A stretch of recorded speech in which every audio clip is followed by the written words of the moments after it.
Yaxshi ko'rish bilan omra qo'p qilishning farqi nima? Ya'ni Ayshan yigrin qish Shixvan shan yigrin yoshim chubiye deydi. Bir fonsori mendan so'rdi-da, men shunday bir qizni yaxshi ko'rib qoldim, qanday qilsam bo'lar deydi. Voy da, kishi o'g'ankini o'g'il olgan nurg'un qizaloq talab qo'yib baqimiz qo'rqma.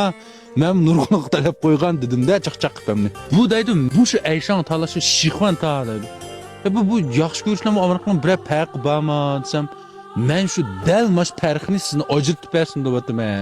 Men zarbun yaxshi ko'rmanmi, omraqmi? Sizdan so'ramoqchi bo'lgan savolim mash deydi. To'xta deb bu to'xta jiq o'ylandim-da men. Jiq o'ylanib yiqib shunda qarsam ikkisining haqiqatan farqi bo'ldi-ku. Endi bu yerga omra qo'yib qilish Shixvan degan nima degan vaqtingizda masalan sizning bir qizbal do'stingiz bor. Ikkinglar bir xogo yigil kirdingiz, shunda qayig'ayotgan kuni so'q xogo yeymiz-ku.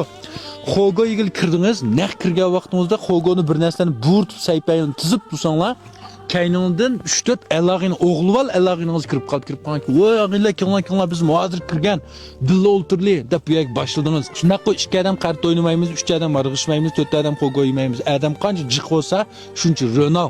Siz bu yerda jiqaroq odam bir xo'shallik, kulki chaqchaq qilishni orzu qilasiz. Demak, siz Shixvan ta. Bu shu Ayshan.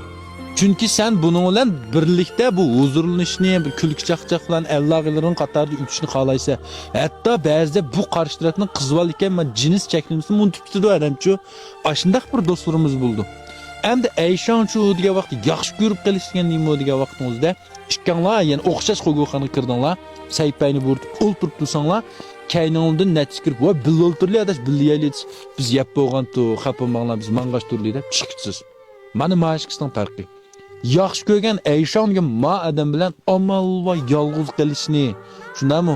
Shun ko'pincharak bo'shanglarga kirib turib, shu yerda ko'rishimiz yoki shunday odamsiz yakaga vaqtda ikkisidek qarg'ayning orasida, daraxtning oqida manda ko'rishimiz. Chunki yaxshi ko'rgan odamni boshqalardan biz kullaymiz. Bo'lsa bay butun jonimiz ikkimiz bilan qolsaqga, hech kim bo'lmasga deydigan manda tuyg'u bo'ldi. Endi ma gapim tushunib baqsanglar mana Ayshan va Shixvan degan ikkisining farqi dal mushada. Tushuninglarmi? Unda olsa naqshamni boshlayman, palayli gitar chalganni ko'rganmi? Keyingi sonda mana shu palayli gitar chiqarib turma, yoqtirgan do'stlar qo'shilishni unutib qolmanglar. Rahmat.